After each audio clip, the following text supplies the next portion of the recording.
Hi everybody, how's it going? Today I'm gonna be reading a book from Andre Agassi Open. As you can see on top of the web page, that's the cover of the book.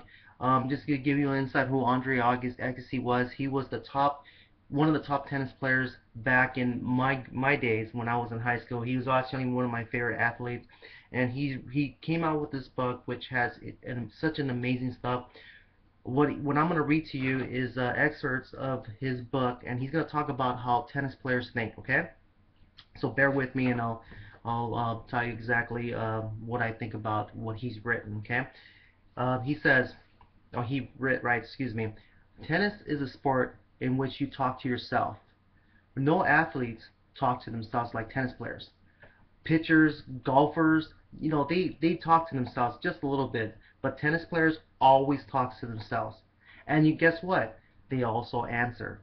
In a heat of a match, tennis players looks like a bunch of lunatics because they do it in a public area, in a public square. They're ranting, they're swearing, they're conducting, they're like this debate with their ego. And why? Because tennis players are so very lonely. Now, when he talked about that, he's talking about how tennis players are totally different from football players, baseball players, and such, in which they have no one to talk to because a tennis player can't even communicate with their own coach. And so that's why tennis players, if you ever see a tennis match, when they get mad, they get mad and make sure everybody knows that they get mad. But in your sport, volleyball, you're going to be doing something totally different. You're going to be not only be talking to yourself, but you're going to be talking to your classmates, excuse me, your teammates and also your coaches, okay?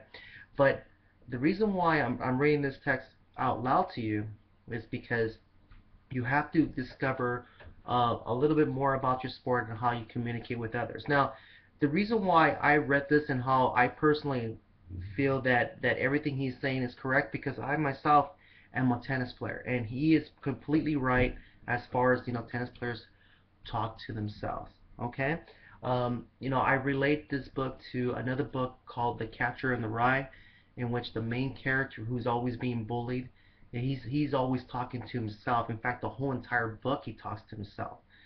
So that's why I relate that to that particular book. But um, when you get a chance, definitely go to your local library and pick up this book and read this. This is one of the best sports books ever. It does definitely relates to everything you do, not only in sports but also in life.